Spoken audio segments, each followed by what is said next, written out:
The girl was maybe 14, chain-galled wrists blue with cold, and she was staring past Signe's shoulder with an expression Signe recognized. She'd worn it herself, once, on a different beach, 35 days ago. "It's the monster," the girl whispered. It's real, and it's—" "Listening to me," Signe said. "Not to your fear. Watch." She turned, walked toward 600 pounds of silver-hackled darkness, and pressed her palm flat against its jaw. The growl died in its throat. 19 escaped thralls watched a legend confirm itself in real time. It had taken 34 days to build something that no longer needed words to function. Signe woke before the light most mornings now, and more often than not the fire was already fed, the waterskins already filled from the eastern seep, the previous night's catch already dressed and hanging from the smoke rack Torstein had built into the cave's second chamber. She would find him at the cliff edge, human-shaped and quiet, watching the tide the way other men watched a hearth, not for warmth, just for the reassurance of a thing behaving the way it always had. They had stopped narrating their days to each other. That had surprised her, the first week it happened. She had expected silence to feel like distance. Instead it felt like the opposite, a fluency so complete it no longer required translation. She would gather watercress and know, without being told, that he had already checked the northern traps. He would bring down a deer and know, without asking, that she would want the hide stretched before the hindquarters were dressed, because that was the order that kept the meat from spoiling in the damp. "Type B synchronization," she called it once, testing the phrase against him across the fire, half a joke. He had turned the words over with his usual care. "Not type," he'd said finally. "Choice. Every day." She had not argued the distinction. She had simply understood he was right, and gone back to her work, and felt something settle in her chest, that she still did not have adequate architecture for. Day 35 began like the 34 before it. It did not end that way. The storm arrived without the courtesy of warning. Signe had lived enough winters on enough coastlines to read weather the way she read men. The tells, the tremors, the small dishonesties that preceded a larger one, and this storm told none of them. 1 hour the sky over the western water was merely grey, unremarkable, the ordinary weight of a spring evening. The next, it had gone the colour of a bruise just before it splits, and the wind coming off the sea carried a violence that made the pines groan. "That's not natural," she said, standing at the cave mouth beside Torstein, watching the horizon curdle. "No," he agreed. His voice had lost most of its old gravel now. 34 days of practice had smoothed it into something that still carried the low register of the wolf beneath it, but moved easily, assembled without effort. It came from nowhere, no build. Ships caught in that. She didn't finish the sentence. She didn't need to. They retreated to the cave's deep chamber and fed the fire high and did not sleep, either of them, through the worst of it, sitting instead at the mouth of the tunnel where the sound of the sea reached them, stripped of everything except its rage, listening to a storm try to tear the island out of the water by its roots. It lasted 6 hours. When it broke, abruptly, the way the worst ones always did, wind dying to nothing within the space of a single breath, Signe was on her feet before the last gust had finished dying. "Something's wrong," she said. Torstein was already moving toward the cave mouth, his head tilted at an angle she'd learned to associate with scent tracking rather than sound. "Wood," he said slowly. "Broken wood. And," his jaw tightened, "iron. Old iron. Rust and blood." Signe's stomach went cold in a way that had nothing to do with the temperature. "Show me." The wreck was scattered across 400 yards of the northern shoreline, and it had not been a raiding vessel. Signe understood that within the first 30 seconds, moving fast along the tide line, with her cloak snapping wet against her legs, cataloguing debris with the same cold efficiency she'd once used to count exits in a locked room. No shields lashed to the rail. Raiders always lashed shields to the rail. A display as much as a defense. No weapons scattered among the wreckage, or none she could see. Instead, heavy timber cross braces, the wrong shape for a war vessel's hull. rope in thick, undyed coils, and iron, not blade iron, not axe iron. Chain. It's a transport, she said, the words coming out flat. Professional, the tone she'd used her whole life to keep the actual feeling at a safe remove. A cargo hauler, heavy built, not fast built. She reached the first body before she'd finished the sentence. Not a body. A survivor, a man, face down in the wet sand, one wrist still shackled to a length of snapped chain, coughing seawater in racking, involuntary spasms that told her his lungs, at least, were still fighting for him. She was on her knees beside him before conscious thought caught up to the movement. "Can you hear me?" she said, rolling him gently onto his side, clearing his airway with 2 fingers, the way the old herbalist woman had taught her, a lifetime ago, in a hall that no longer existed for her. "Look at me. You're on land. You're safe." His eyes found hers, wild, uncomprehending. Then they found the shackle at his own wrist, and something in his face collapsed. Not into fear, she realized, into something closer to grief. "Free," he managed, the word torn and disbelieving. "Was told. The storm. The crossing was to break us. To the mines. Iverson's mines." He coughed again, violent. "The ship broke first." Signe went very still. Iverson's mines. Her father's mines. She was moving again before she'd fully processed it, wading into the frigid shallows where a knot of bodies had tangled in a length of torn sailcloth. 3 more, 2 conscious, dragging the third between them with the particular desperate strength of people with nothing left but the will not to lose one more thing. "Here," Signe called, catching the sailcloth, hauling with them. "Here, I have you." The water was murderously cold, biting through her boots, her cloak, straight to the bone, and she did not stop. She moved down the tide line for the better part of an hour, dragging survivors clear of the surf, checking pulses, clearing airways, tearing strips from her own cloak to bind the worst of the shackle wounds where iron had cut to bone during the wreck's chaos. 19. She counted them as she worked, the number assembling itself with the same cold arithmetic she'd once used to count raiders on a different beach. 19 survivors, chained and broken, and coughing seawater onto black sand. Every one of them wearing the unmistakable brand of her father's mining operations. The same iron collar design she'd seen 100 times in his hall, and pretended, for years, not to fully understand. He is still doing this, she thought, and the thought arrived without heat, without the wild grief she might have expected.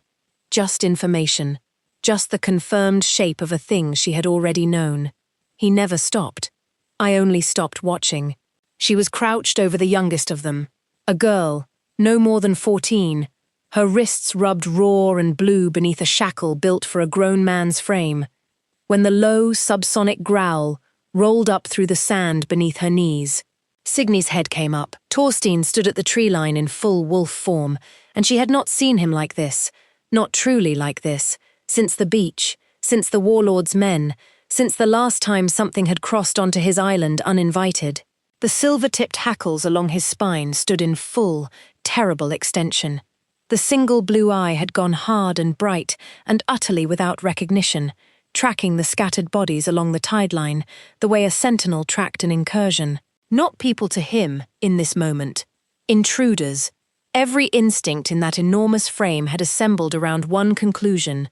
His territory had been breached by 19 strangers, and 34 days of careful, deliberate humanity was losing ground, fast, to something far older. The survivors saw it too. "No," the girl gasped. "No, no, it's real. They said it wasn't real. The beast on the Fang Island. It's real." Signe did not move toward the wolf. She did not move toward the girl either. Not yet.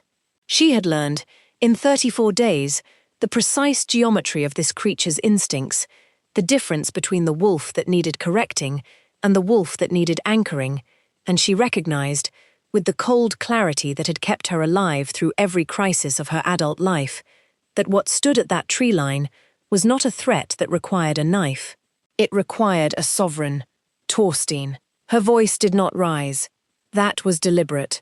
She had learned. across 34 nightmares held at bay, with a palm against a shaking shoulder. That volume read as challenge to the animal mind, and stillness read as trust. The blue eye found her. For a moment, one suspended, terrible moment. She was not certain which was looking back at her. The man who had learned her name syllable by broken syllable, or the ancient thing that had lived alone in a cave for decades before she arrived, and did not yet understand that the rules of this island had changed. She stood, slowly, deliberately. She walked toward him. "These are not raiders," she said, closing the distance one measured step at a time, her hands loose and open at her sides, her spine straight. A sovereign does not cringe, even in the presence of what could kill her. They are not a threat to this island.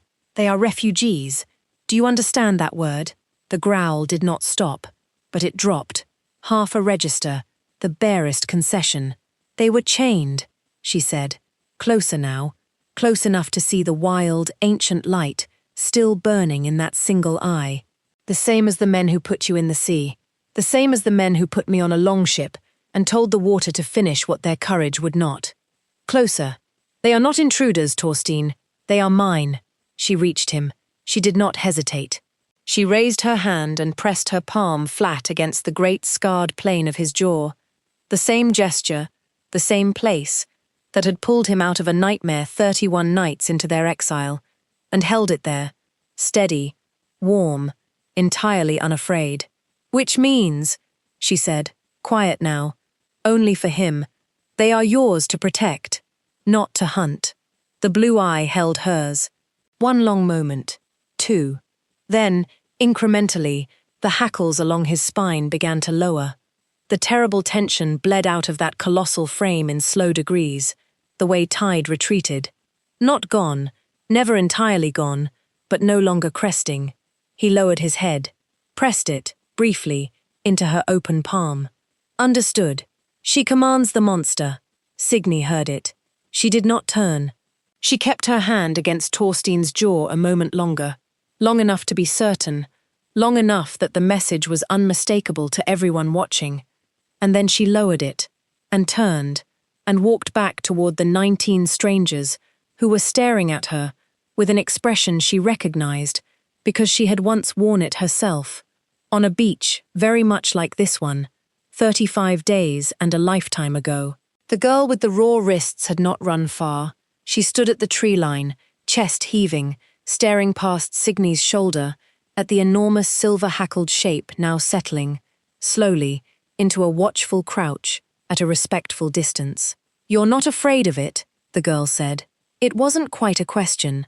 "I'm not afraid of him," Signe corrected, crouching in front of her, taking the girl's ruined wrist gently between her hands to assess the damage. "There's a difference. Learn it quickly. It will matter." "What are you?" The girl's voice cracked on the question, exhaustion and terror, and something that was beginning, cautiously, to shade into hope. "They told us this island was death, a graveyard, that nothing came back from the Fang coast." Signe looked down the tide line. At 19 survivors of her father's mines, chain-galled and half-drowned, and against every reasonable expectation, alive. She looked back at the tree line, where Torstein watched her with an eye that had, in the space of a few minutes, travelled the entire distance from ancient threat assessment, back to something that was unmistakably, only, hers. She looked, finally, back at the girl. "This island isn't a graveyard," Signe said. "Not anymore." She rose, extending her hand. "Get up, all of you. There's a fire, and dry wood, and a cave large enough for 20. Tonight, you rest." Her voice found its old, flat, tactical clarity. The register that had once negotiated a warlord off her beach, that would, before long, negotiate an entire territory into something new. "Tomorrow, I want to know everything you can tell me about my father's harbour." The girl blinked. "Your father?" "Harold Iverson," Signe said, and something in her voice, when she said the name, had gone very cold and very still. The sound of a ledger being opened for the first time in 35 days. "The man who sent that ship. I imagine you have opinions about him." Around her, Along the wrecked and blood-marked tide line, 19 broken people who had gone to sleep as cargo and woken as, however briefly, something closer to free, began, one by one, to understand exactly what they had washed ashore into. Behind them, the wreck of a slave transport settled deeper into the black sand, iron chains scattered across the tide line, like the discarded shell of something that would never again hold what it was built to hold. Signe looked at the chains, looked at the cliffs, where a volcanic seam she had never fully explored ran deep into the basalt. Waiting, looked, last, at Torstein, at the enormous, careful, watchful shape of him, already falling into step at her shoulder as she turned to lead 19 strangers home. Chains make excellent iron, she thought, and for the first time since the ship broke apart on her reef, something that was almost a smile found its way onto her face. And iron makes excellent weapons. She had come to this island once already, condemned and half-drowned, and built a kingdom out of nothing but a knife and a monster's mercy. She was not opposed to doing it again, larger this time, and considerably more prepared to answer her father in kind. "Come," she said, to 19 survivors and one enormous silver-hackled shadow alike. "The fire's this way." Torstein found the vent on the 6th day after the wreck. He came to her at dusk with ash on his forearms and a look on his face she hadn't seen before. Not the careful neutrality he wore for most discoveries, but something closer to a boy's excitement, quickly suppressed, as if he weren't yet certain he was permitted such a thing. "There is heat in the cliff," he said. "Below the second chamber. I have felt it for weeks and thought it was only stone remembering summer. It is not." She followed him down through a fissure she'd walked past a dozen times without registering as anything more than a shadow, and the air changed before the light did, warmer, mineral, faintly sulphurous, the specific smell of the earth's interior making itself known. The passage opened into a chamber she hadn't known existed, narrow, high-ceilinged, and at its far end, a seam in the rock that glowed, faint and orange, like a coal that had never quite gone out. "A vent," she said, understanding arriving in pieces. "Volcanic, still active, or close enough." "Enough heat to work iron," Torstein said. There was something almost reverent in how he said it. A man who had spent decades as a weapon with no forge, discovering, finally, that he'd been standing above one the entire time. Signe looked at the glowing seam. Then she looked at him. "How much iron do we have?" she asked. "If we count everything." He understood the question beneath the question immediately. His jaw set. "The transport's cross braces," he said. "The hull braces, 19 shackles, and the chain that held them." A pause. "And whatever remains of the longship your father's warlord left buried in my sand. If I dig for it." "Dig for it," Signe said. "All of it. Every scrap." "We're not building a shelter anymore, Torstein." She looked back at the glowing seam, and for the first time since the wreck, allowed herself to feel the shape of what was actually forming in her chest. Not grief for 19 broken strangers, not even fury at her father, though both of those lived there too, banked like coals of their own. Something colder, something with edges. "We're building an army." Torstein worked the forge the way he did everything else on the island, methodically, without waste, learning a craft from nothing, the same patient way he'd once relearned language, one broken attempt at a time. The first blades were ugly. Signe told him so without softening it, turning a crude, unbalanced sea axe over in her hands by firelight and pointing out where the weight sat wrong, where the edge would fail against bone. He did not take the correction as insult. He took it the way he took everything from her, as information, filed, applied. The second batch was better. By the 4th week, the blades coming off his makeshift anvil, a flat basalt slab, hammer-scarred and blackened, were leaner than any Norse smith's work she'd ever handled. Not decorative, not status weapons meant to catch torchlight in a feast hall. Functional, built for a hand that needed to be silent, close, and lethal in the space of a single motion. "These aren't raiding knives," she said, testing the balance of one against her palm. "No," Torstein agreed. "You did not ask me to build raiders." She looked up at him. Ash-streaked, scarred, the firelight catching gold in that single blue eye. An enormous man who had spent decades believing the only thing he could build was destruction, bent now over a forge, building something with intention, for the first time since before whatever war had put the scar across his face. "No," she agreed quietly. "I asked you to build a vanguard. The 19 were not soldiers." Signe understood this within the first hour of trying to drill them, and understood, just as quickly, that trying to make them soldiers in the old Norse mold, loud, shield-locked, glory-hungry, would be a catastrophic waste of what they actually were. They were survivors. They had already done the hardest thing a person could do, which was endure captivity and come out the other side with the will to move at all. What they lacked in weapons training, they made up for in something she valued considerably more. They had spent years learning to be invisible to men who owned them. They knew, instinctively, how to move through a space without drawing an owner's eye. They knew silence as a survival skill, not a discipline to be taught. She simply had to redirect what they already knew.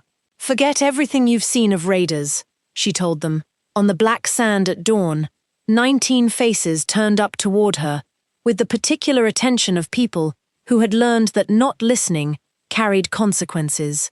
"Forget shield walls. Forget war horns.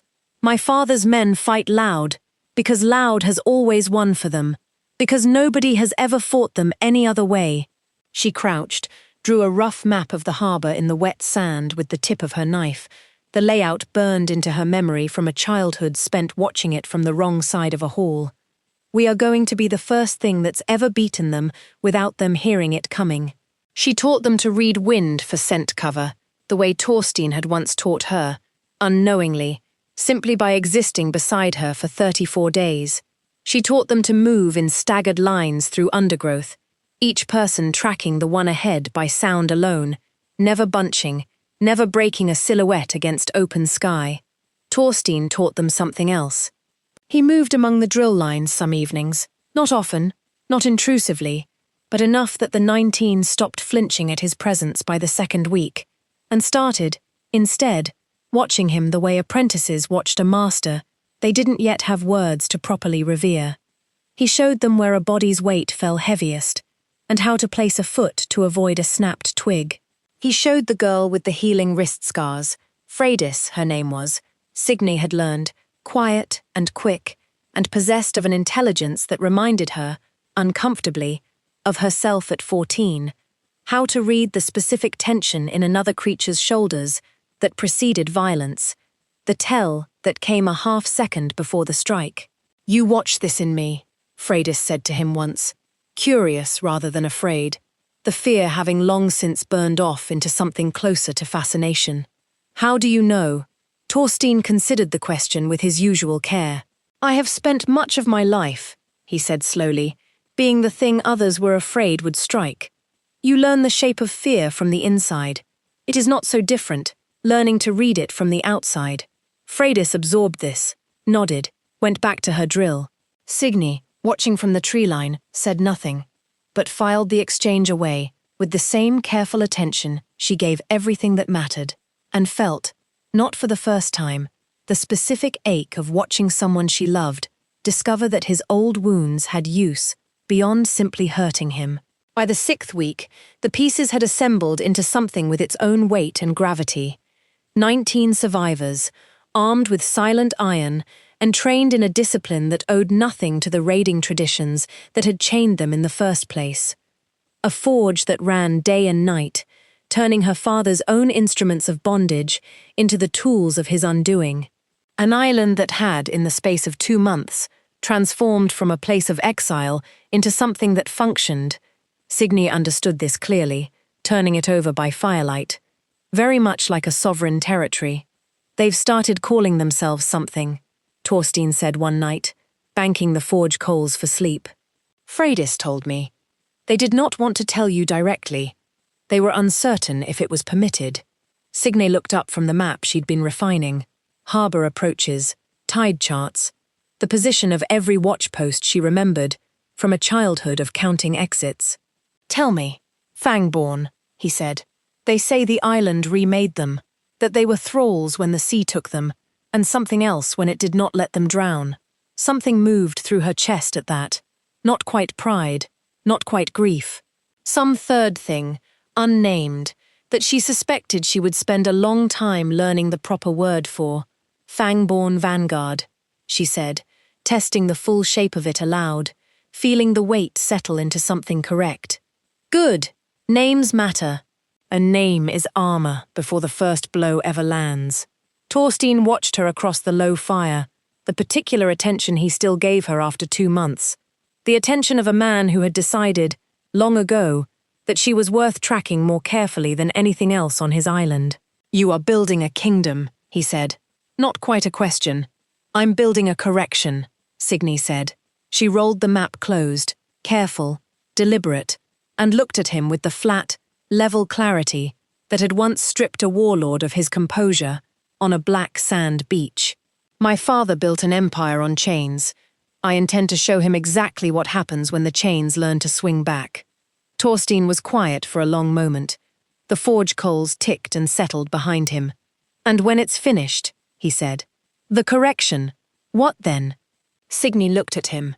At the scarred, careful, extraordinary shape of the man who had once been a nightmare-haunted wolf, alone in a cave, who had built her an army out of the very iron that had once bound her, who asked the question not out of doubt, but out of the specific, patient curiosity of someone who intended to be present for the answer, regardless of its shape.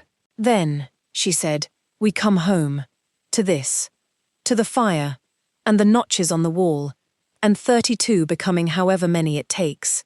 She reached across the low coals and set her hand over his. The correction is not the kingdom, Torstein. It's the toll we pay to keep it.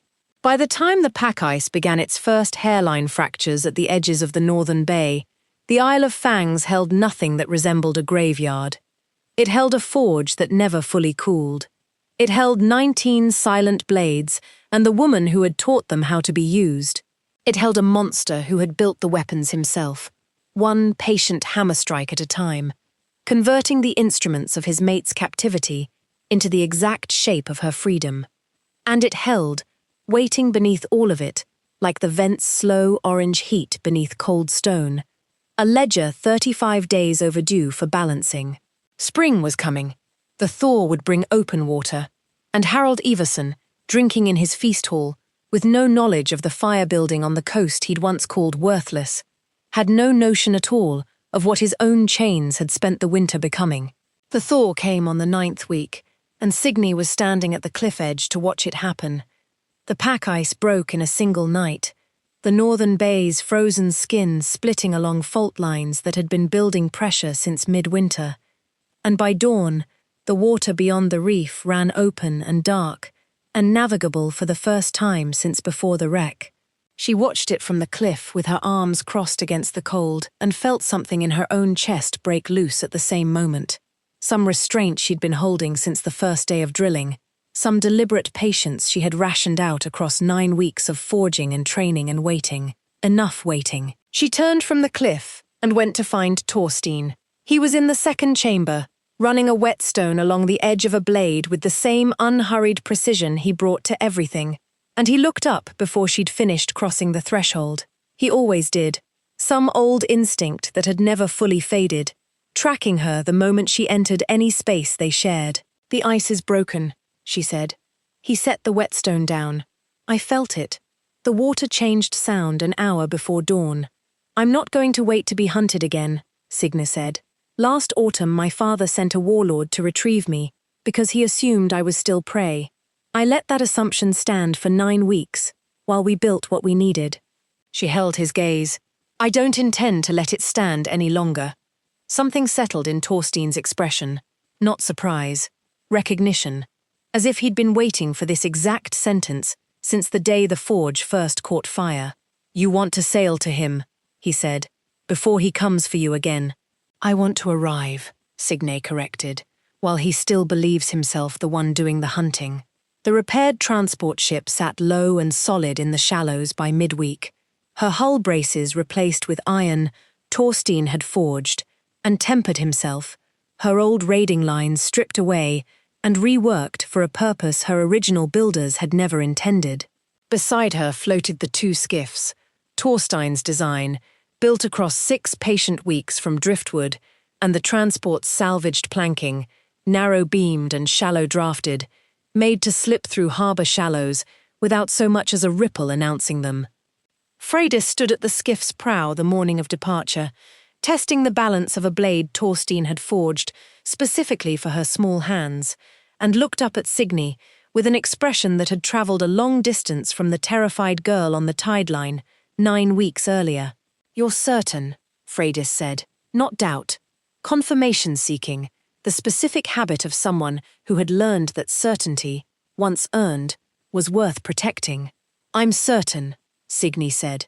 "My father built his authority on the assumption that no one who left his hall in chains would ever return to it standing.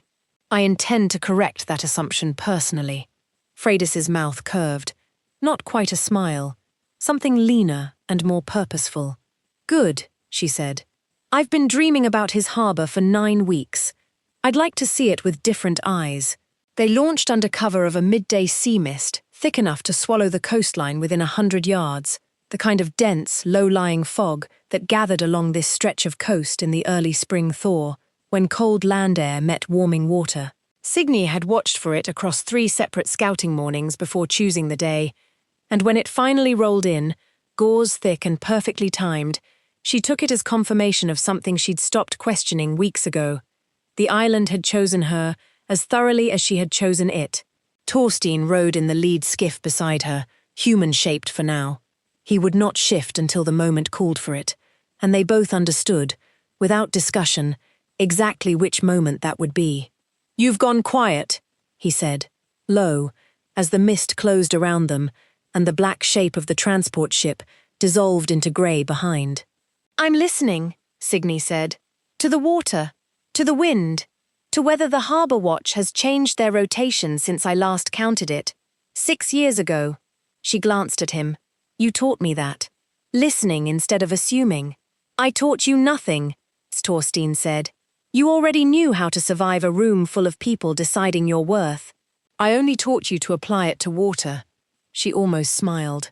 The mist swallowed the sound before it fully formed. They reached the outer harbour markers by mid-afternoon, and Signe knew, the moment the first watchtower's silhouette resolved out of the mist, that fortune had handed her one gift she had not fully dared hope for. "Listen," she murmured. Even at this distance, carried strange and thin across water, the sound was unmistakable.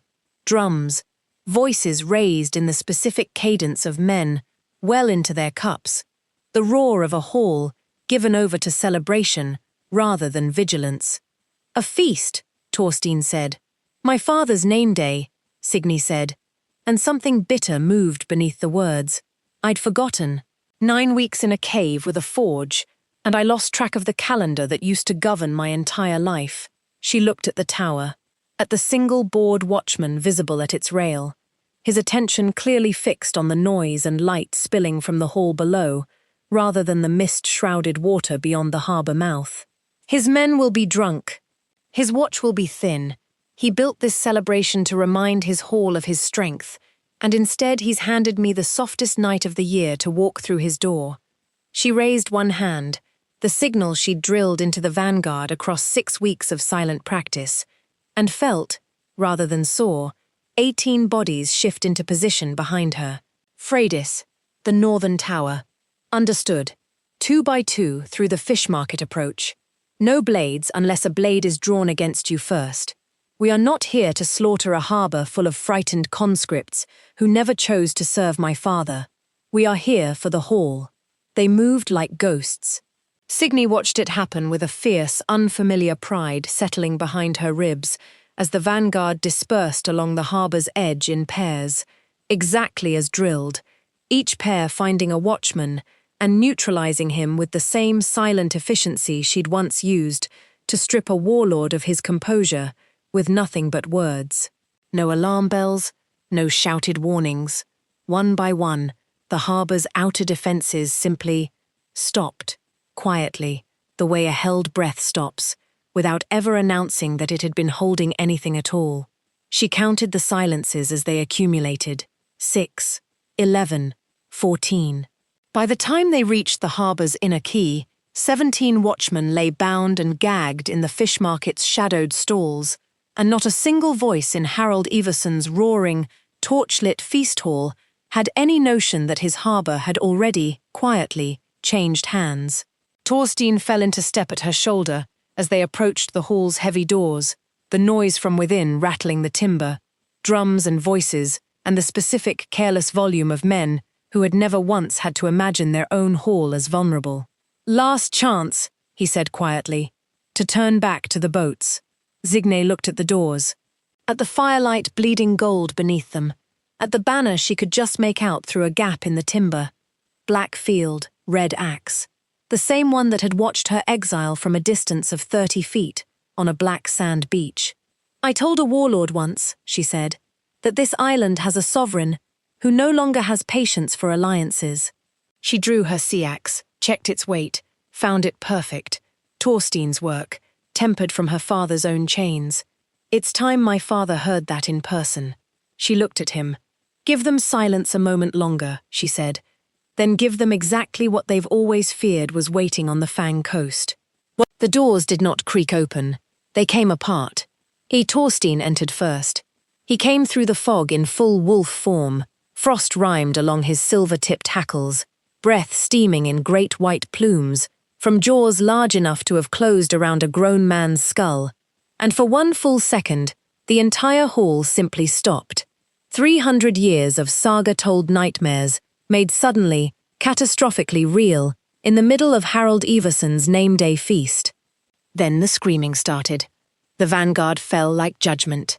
Signe watched them work from the threshold and felt no satisfaction in the violence itself, only in its exactness.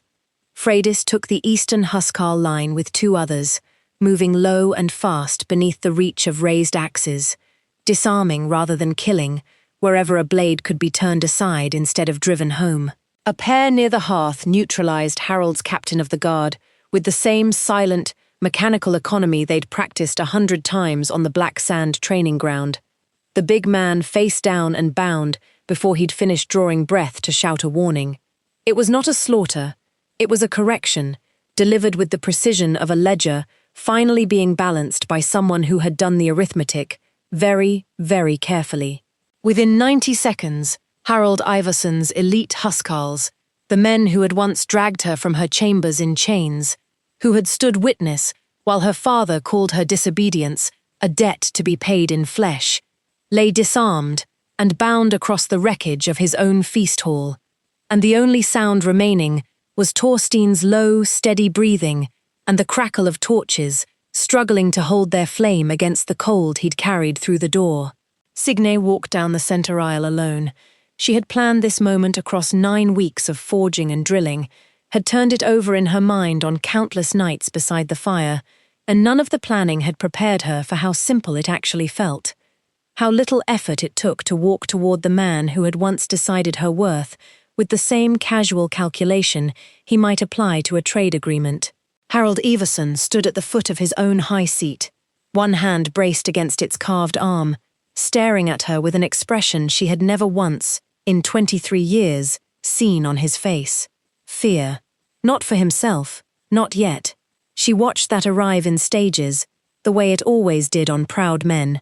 Denial giving slow, grudging ground to arithmetic. First he looked at the frost-rimed monster filling his doorway, then at 18 armed strangers standing over his bound elite guard. Then, last, and with visibly more difficulty than either of the others, at his own daughter, walking toward him with a sea axe drawn, and her spine perfectly, unbendingly straight. "You're dead," he said. It came out hoarse, automatic, a man reciting a fact that had just catastrophically stopped being true. "I was told the exile ship reached the deep water. I was told.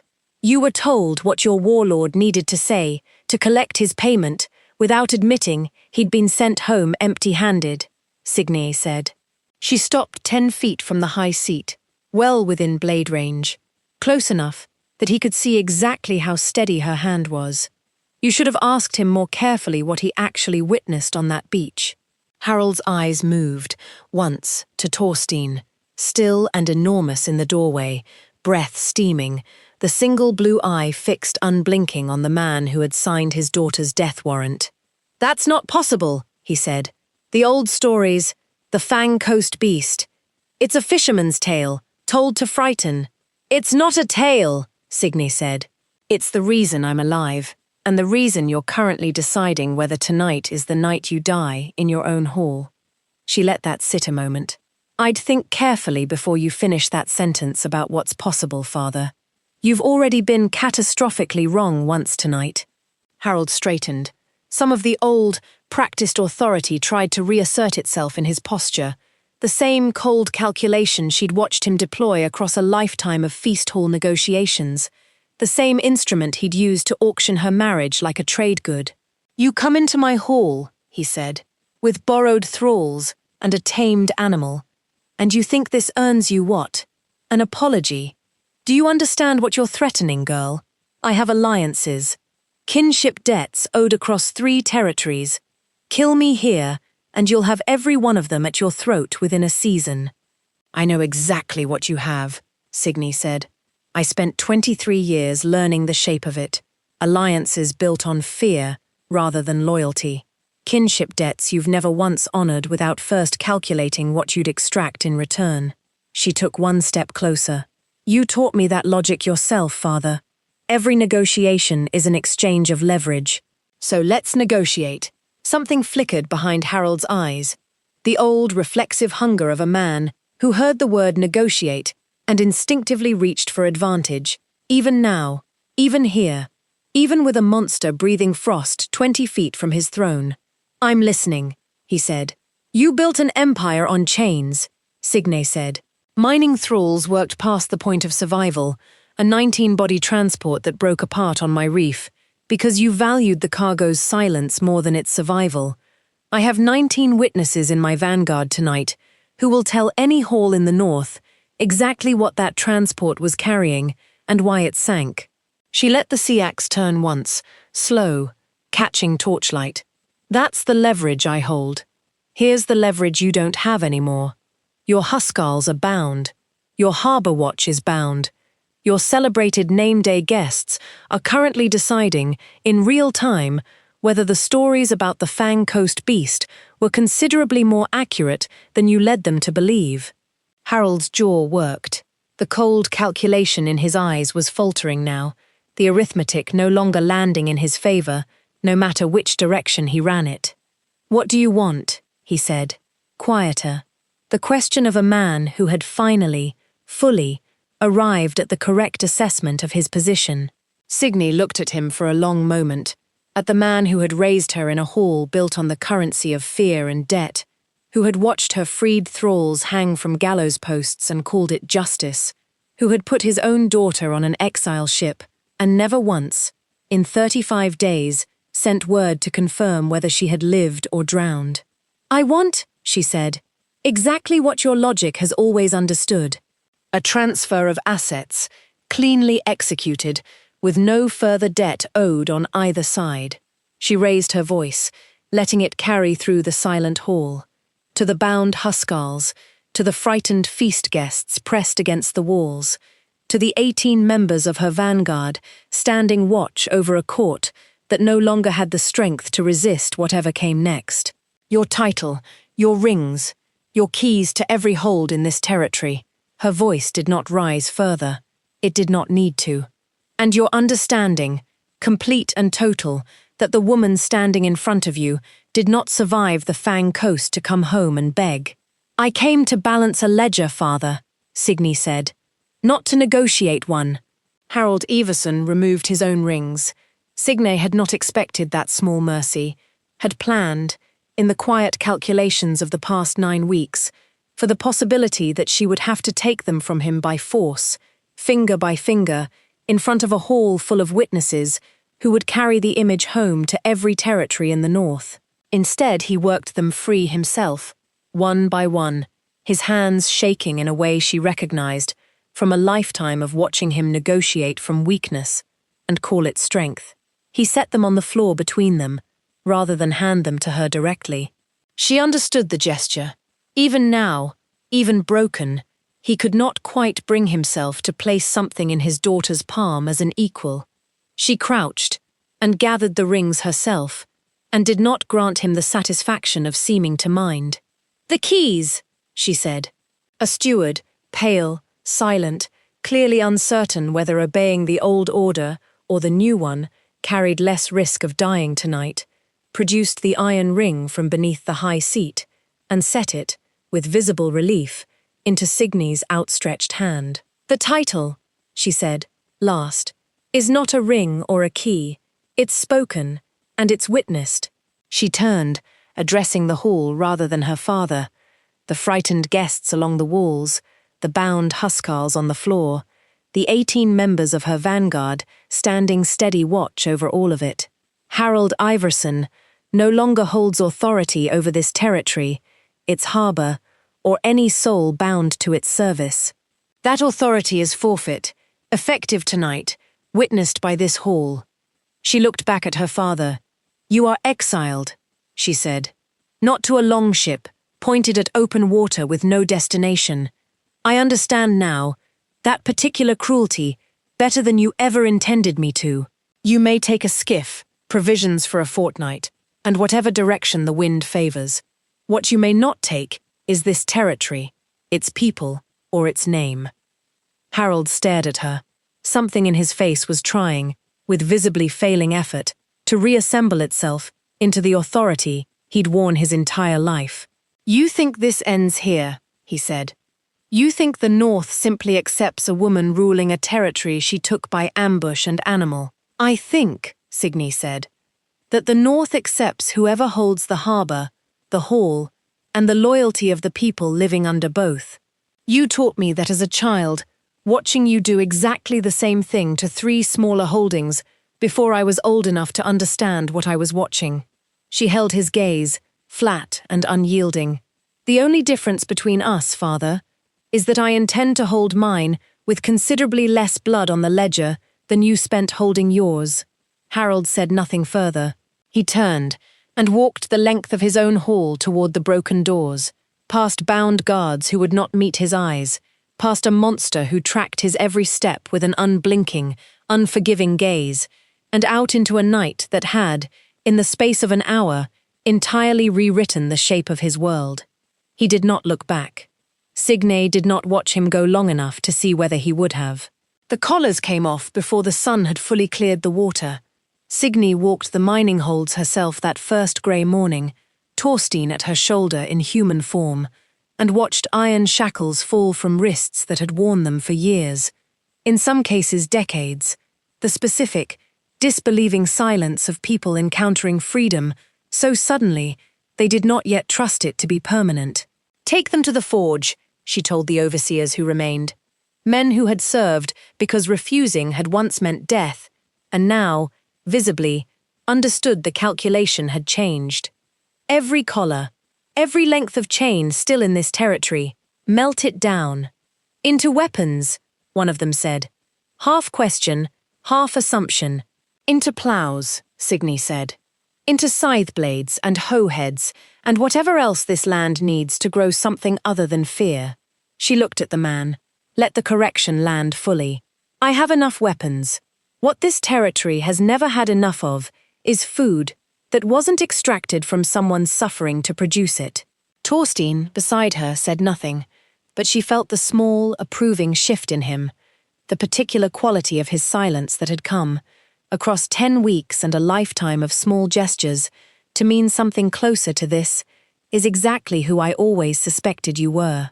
That evening, Signe stood before the wall she had claimed as her own, a length of undressed timber near the hall's eastern hearth, chosen because it caught the morning light, and because, she had decided the moment she saw it, it would carry a record worth keeping.